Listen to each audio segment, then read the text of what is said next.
They said I was cold, not angry, not bitter, just cold. The kind of cold that makes people whisper after the Sunday service, eyes darting over their hymn books, pretending to pray. It started the year after Robert died.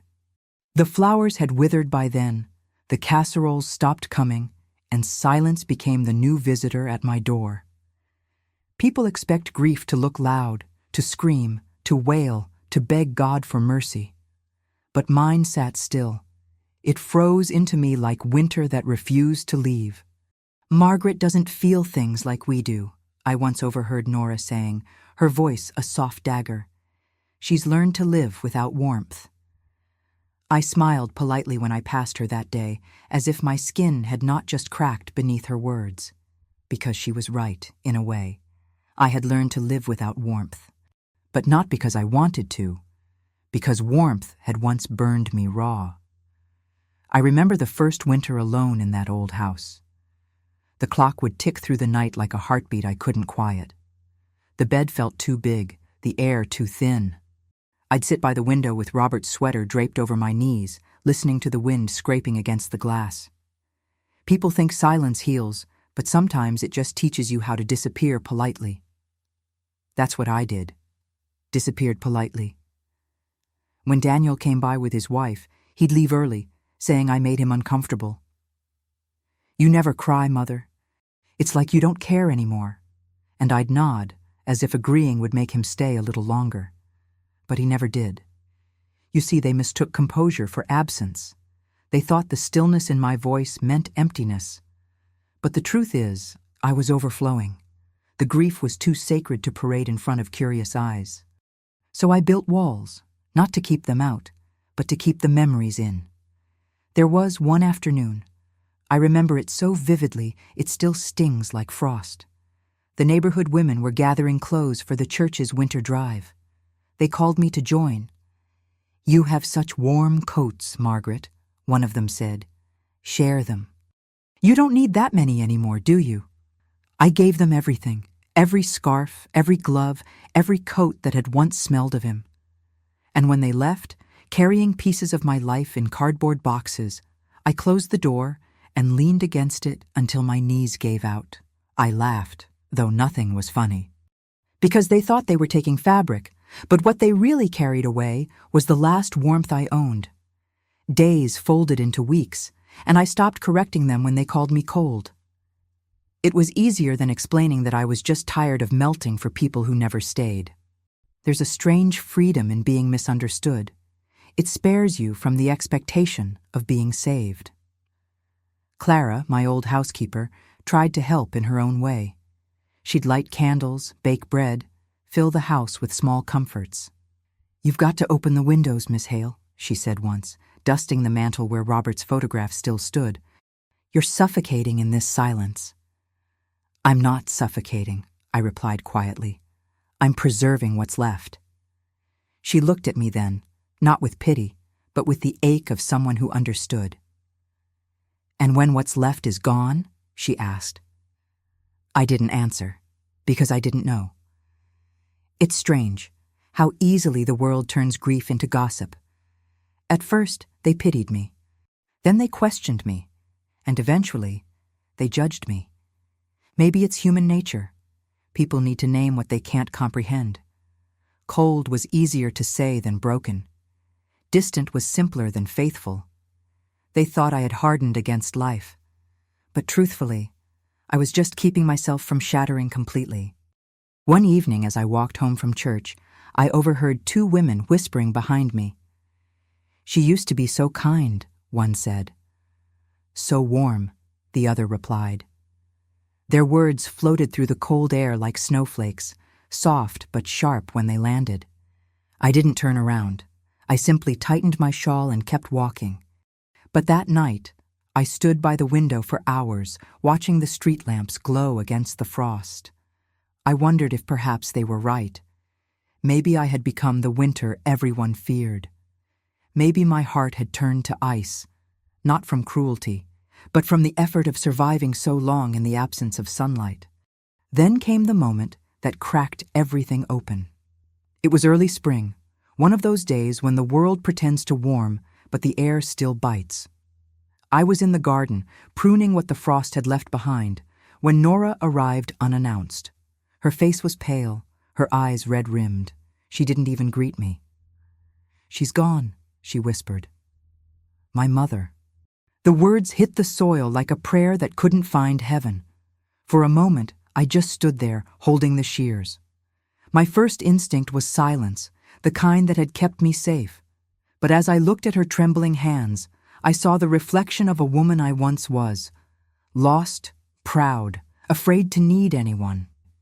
She sat down on the bench where Robert used to read the newspaper, her sobs muffled by the sound of the wind.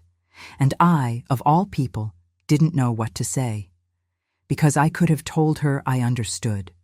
I could have told her that the ache never really leaves, that it only changes shape. But something stopped me. Pride, maybe. Or the memory of her calling me cold. So instead, I poured her a cup of tea, set it beside her, and said nothing. That night when she left, I stayed in the garden long after the sun had gone. The wind whispered through the bare branches like a question I wasn't ready to answer. Maybe this was how the world teaches empathy, by breaking the hearts of those who once judged ours. And maybe silence, the very thing that had condemned me, was the only language I had left to offer. I didn't know it then, but that moment was the beginning of something neither of us could yet name. Because when pain returns to the one who once threw stones, it carries an echo, and that echo finds its way back to the heart that was first wounded, and that's when the ice begins to melt. Nora stopped coming around after that afternoon in the garden. Grief changes people, it strips them of politeness. And though she never said it, I knew that every time she looked at me, she saw the ghost of her own future. The same hollow kitchen, the same untouched cup of tea, the same silence waiting to swallow her whole. I heard from Claire that she had taken to wandering the town late at night. People whispered about her now, the same people who once whispered about me. The irony didn't escape me. It never does when pain travels in circles. One Sunday, I walked into church alone. The pews creaked under the weight of habit. The hymns sounded thinner somehow, less certain. When I knelt to pray, I noticed Nora 2 rows ahead. Her hair was undone, her shoulders trembling under her shawl. She turned once, caught my eyes, and quickly looked away. In that instant, I realized something cruel about human nature. We only forgive what we've lived through. Everything else we judge. After the service, Reverend Whitmore greeted me at the door. "Good to see you back, Margaret," he said gently. "It's been a long winter." I nodded. Some winters last longer than others. He smiled faintly, the kind of smile that carries both pity and hope. But spring always finds a way. I wanted to believe him, but as I stepped outside, the wind was still cold. A week later, Claire visited. Her hands were full of groceries, her heart full of worry. "Mother," she began, setting things on the counter, "Nora's been struggling. She doesn't talk to Daniel anymore. He says she's distant, withdrawn." I raised an eyebrow. "Distant? That sounds familiar?" Claire winced. "He doesn't mean it unkindly. He just doesn't understand her grief. He says she's become like you. Like me." The words hung between us, part insult, part revelation. "I suppose," I said quietly, "he'll understand one day." Claire hesitated, then reached for my hand. "He already is. He just doesn't see it yet." That night, I sat by the fire, the room dim except for the flickering light. On the mantel, Robert's photo seemed to look right through me. I thought about the years I had spent trying to stay composed, to survive the storm without letting it show. Now the same restraint was being born in Nora, uninvited. It's strange, how pain passes through generations like heirlooms no one wants to inherit. The next morning, I received a letter. It was from Nora. The handwriting was uneven, the ink slightly smeared, as if written through tears. "Margaret, I used to think you hid behind your silence because you didn't care. But now I understand it's the only way to stand when the world no longer feels solid beneath your feet. I'm sorry for every cruel thing I said, for calling you cold, for not knowing that sometimes stillness is the loudest form of love. Nora. I read it twice, then again. The words blurred, but not from sadness, from something warmer, something like grace trying to find its way back into my chest. I didn't reply. Not yet. Some apologies deserved to echo for a while before they're answered. Weeks passed. Spring deepened. The town bloomed, though not everyone bloomed with it. Daniel came by one evening, restless, avoiding my gaze. He sat in Robert's old chair and stared at the fire. "I don't know how to talk to her," he said. "Nora doesn't listen. She's quiet all the time. I try to help, but she just looks through me. Like you used to." His words carried no malice, only confusion, the same confusion that once broke me. I could have told him that grief makes you transparent, that people think they're looking at you when they're really looking through you. But instead, I simply said, "Be patient. Patience doesn't fix things," he muttered. "No," I said softly, "but it keeps them from breaking further." He looked at me for a long time, really looked at me. And for the first time since Robert's death, I saw recognition in his eyes, maybe even respect. That night, I couldn't sleep. The house felt different, less like a tomb, more like a memory shifting its weight. Outside, rain began to fall, soft and rhythmic. I opened the window and let the sound fill the room. The smell of wet earth always reminds me of Robert, of new beginnings disguised as endings. It was then that I noticed something on the bookshelf, a book I hadn't opened in years. Robert's old journal, bound in worn leather. I traced my fingers over the cover, hesitant, then opened it. The pages smelled of time. And on the inside cover, in his handwriting, a note I'd never seen. "If you ever forget who you are, remember this. Love does not end when words do. It waits quietly in the warmth we give to others." I closed the book slowly. My breath caught. Maybe that's what I had been doing all along, waiting. Not for love to return, but for it to transform.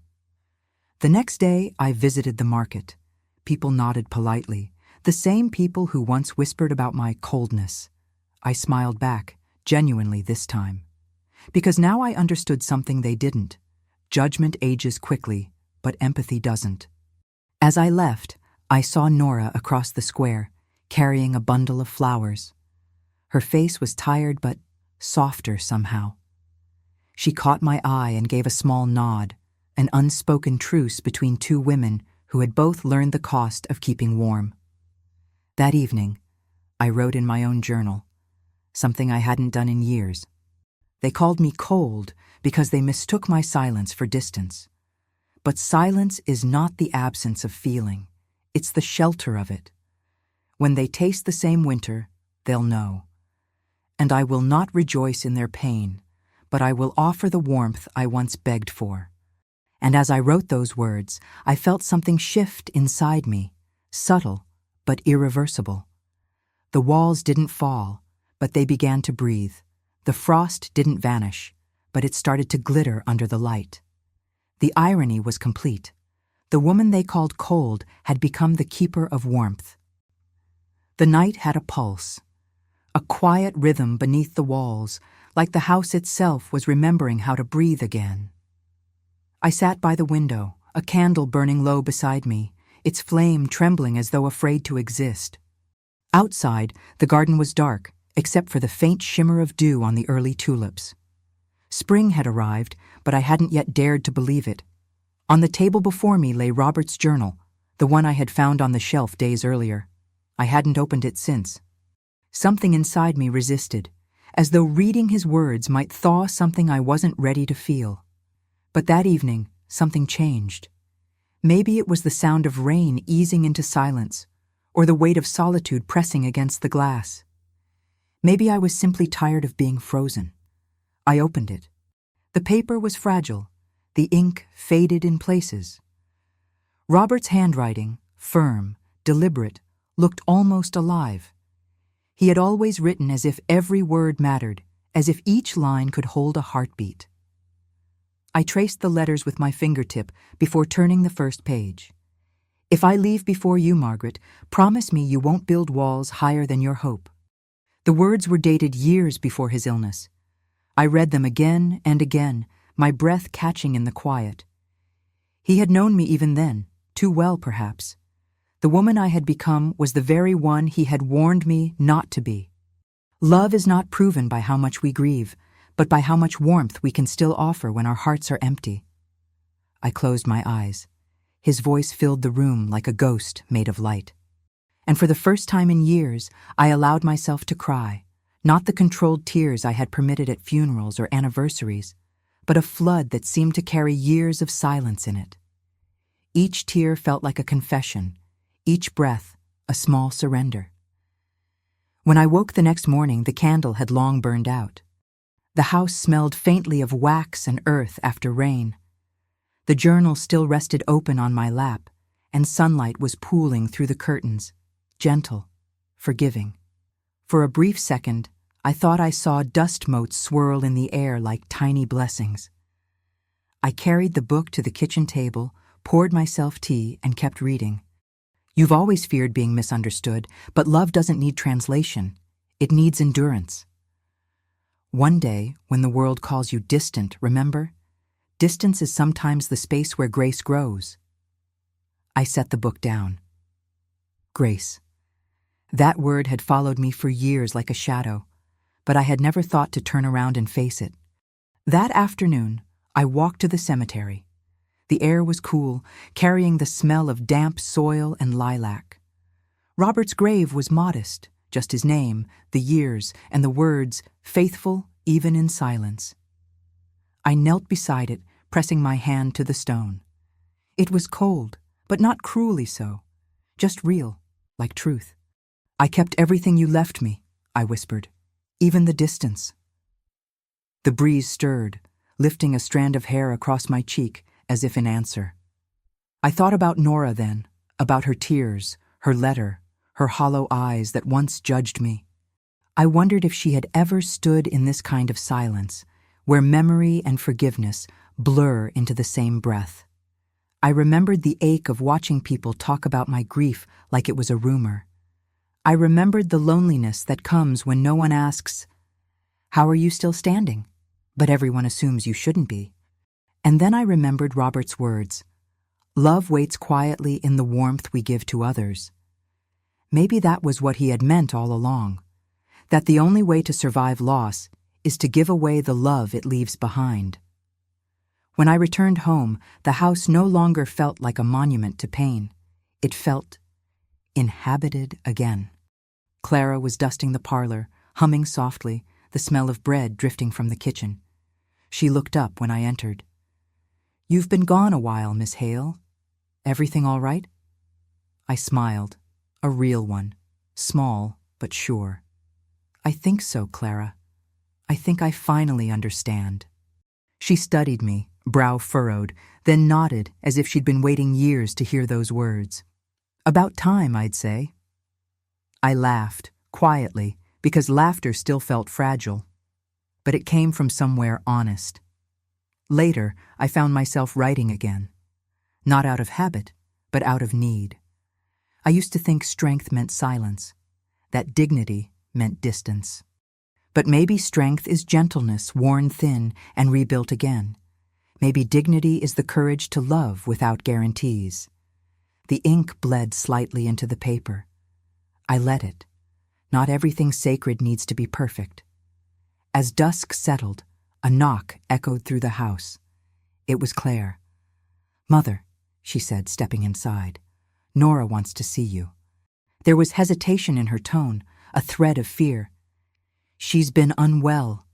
She keeps saying she needs to speak with you. Something about understanding." I hesitated. For so long, I had guarded my quiet like a fortress. But now, Robert's words whispered in my mind again. "If you ever forget who you are." I nodded. Tell her I'll come tomorrow." That night, I lay awake, the house breathing softly around me. The shadows on the ceiling moved like slow rivers, and I thought about how forgiveness doesn't come as a sudden light. It arrives like dawn, slow, reluctant, but unstoppable once it begins. The next morning, I walked to Nora's house. The path was lined with cherry blossoms, shedding their petals like snow. She opened the door before I could knock. Her face was pale, her eyes hollow, but her voice was small, almost childlike. "I didn't know where else to turn," she said. "You came to the right place," I replied, though I wasn't sure if I believed it yet. Inside, the house smelled faintly of lavender and sorrow. On the table, a photo of her mother stood beside a half-empty cup of tea, still warm. She gestured for me to sit. Silence settled between us, dense and alive. "I used to envy your calm," she said finally. "I thought it was arrogance. But it was just survival, wasn't it?" I looked at her, really looked. The proud young woman who once judged me was gone. In her place sat someone trembling but open, like glass under sunlight. "Yes," I said softly. "Survival, but it doesn't have to stay that way." Her eyes filled with tears. "How did you do it? How did you live with the emptiness?" "I didn't," I said. "I let it live with me." She covered her mouth as if holding back a sob. I reached across the table and took her hand.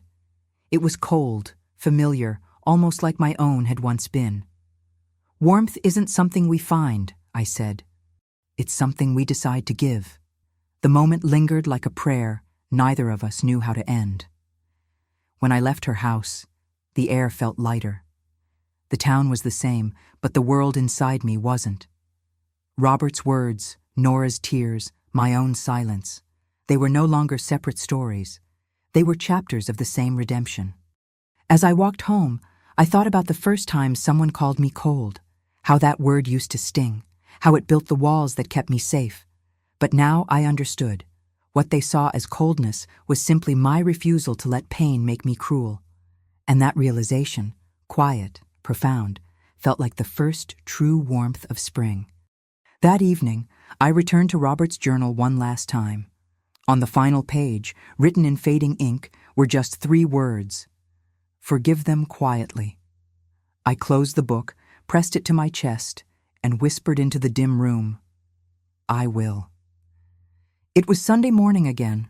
The bells rang across town, carrying that familiar blend of hope and habit. The sky had cleared after a long night of rain, and puddles glittered like small mirrors along the cobblestone road.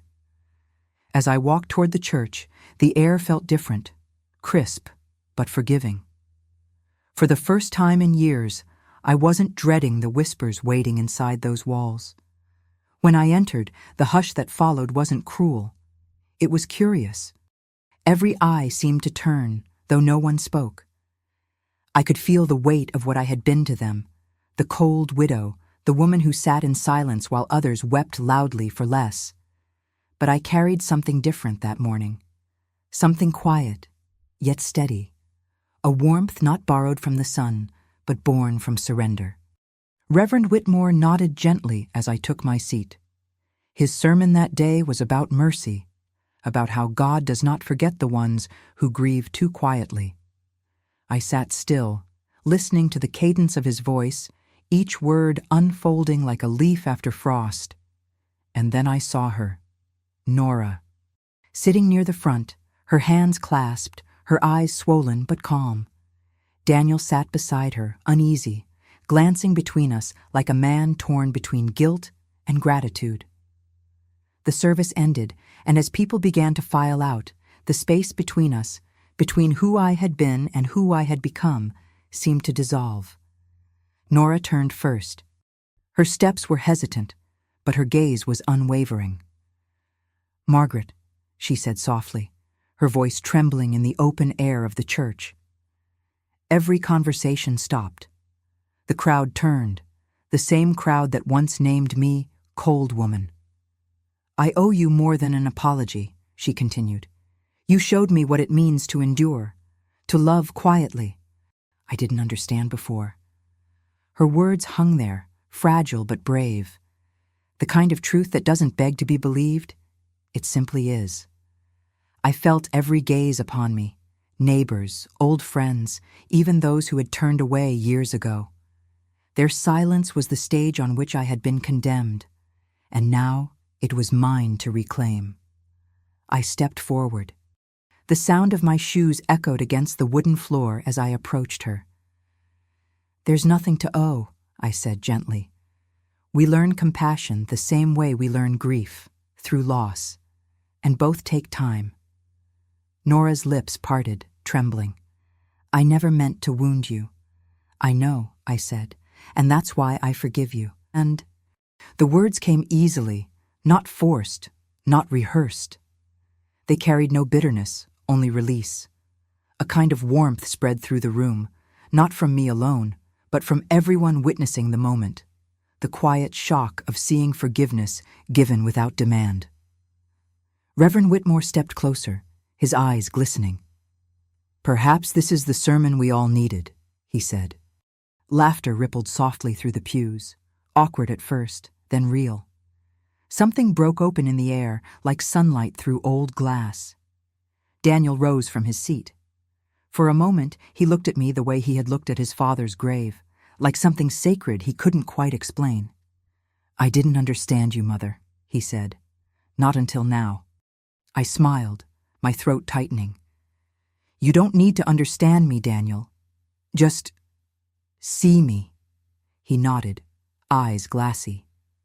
Nora reached for his hand. For the first time in years, the two of them looked whole, not perfect, but whole.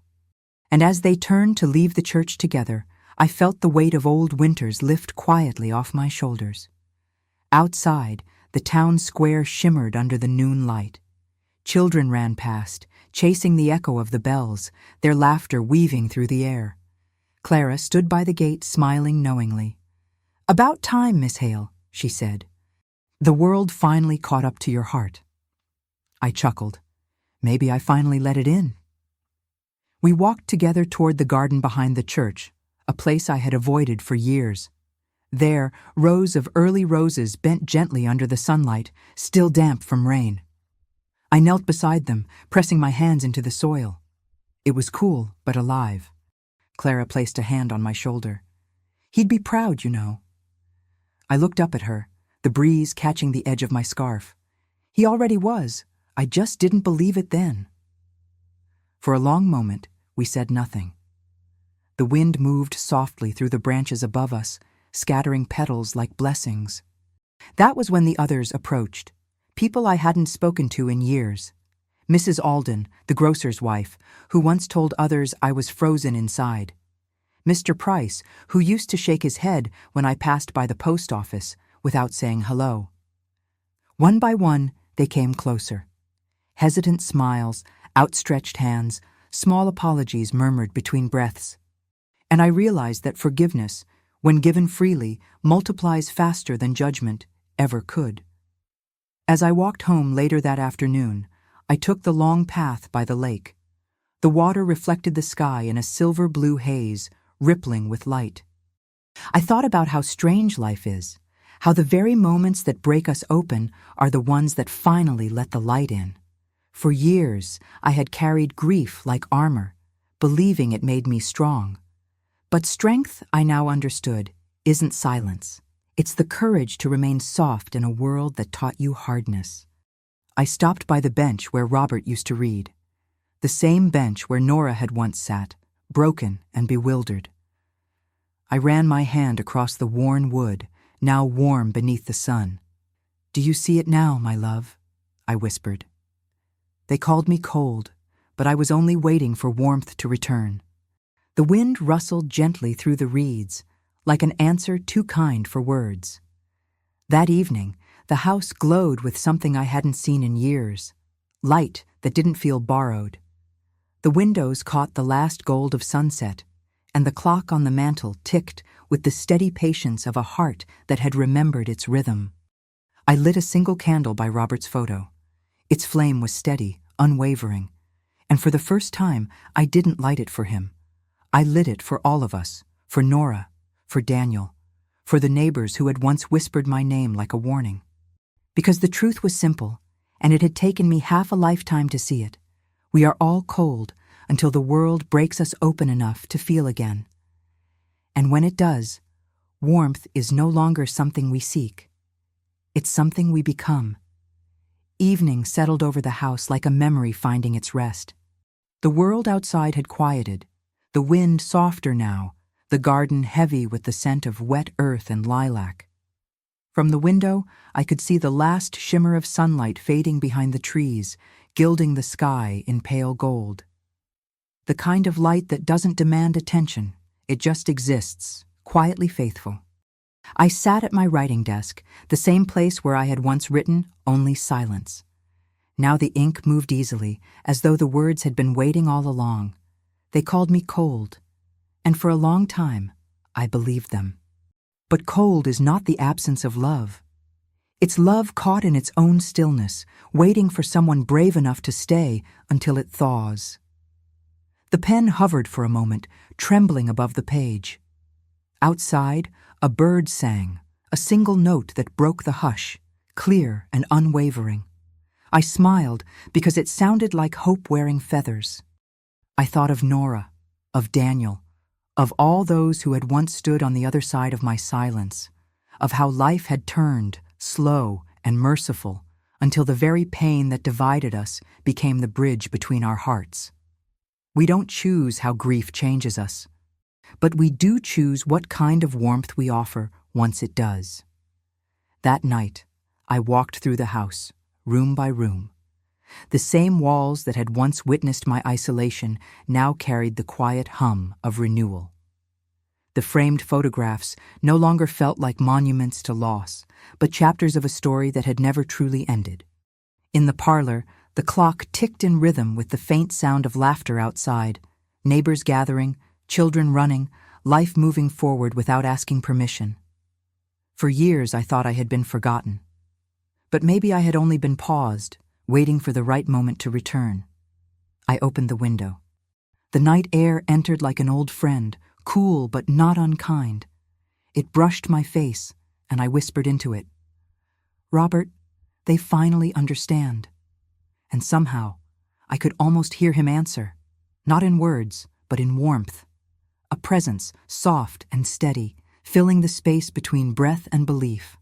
I closed my eyes. The pain was still there, but lighter now. Grief hadn't left.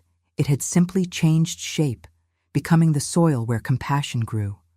The next morning, I walked into the garden. The early sun caught the dew, scattering light in 1,000 directions. Each droplet glimmered like forgiveness, learning to speak.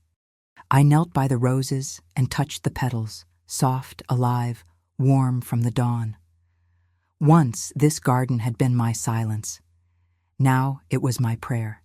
And as I stood there, I realized something so simple it almost felt sacred. The people who called me cold weren't cruel. They were just afraid of the same loneliness I carried. And when life finally handed them that loneliness, it became our shared language, not of pity, but of understanding. Later that day, Nora came by with Daniel and Claire. They didn't come to talk, they came to sit. We drank tea under the oak tree, the one Robert had planted when the children were small. The leaves whispered above us, and for a while, no one spoke. We didn't need to. The silence that once divided us had become something else entirely, companionship. Nora reached for my hand. "You were right," she said quietly. "Warmth isn't something we find. It's something we give." I squeezed her fingers. And sometimes it's something we finally accept. Daniel smiled, his voice steady but soft. "I think Dad would have liked this." "He's here," I said, "just not in the way we used to know." The air shimmered with sunlight through the branches, gentle, forgiving. And for the first time, I felt what peace actually means, not the absence of pain, but the presence of love that has learned how to stay. That evening, I wrote one final page. They called me cold. And maybe I was, then. Because when the world took everything warm, I wrapped myself in what was left. But now I understand. The heart that once begged for warmth can become the hearth that keeps others alive. They called me cold until their hearts broke like mine. And when they did, I offered the warmth I once begged for. I set down the pen, folded the page, and placed it inside Robert's journal. It belonged there, between his words and the silence that had once held me captive. Outside, the first stars appeared, scattered across the sky like faint echoes of all we've ever loved and lost. And I knew, deep in the quiet center of me, that this was not the end of my story, only the beginning of one told in gentler light. The candle beside me burned low, its flame steady and golden. I watched it flicker, then whispered to whoever might still be listening, Robert, God, or perhaps the world itself. Be kind to those who seem cold. Sometimes they're just holding the warmth that once saved them. Would you have offered warmth to those who once called you cold? Tell me what you believe in the comments below. And if this story touched you, share it, so another heart waiting in silence might find its way back to the light.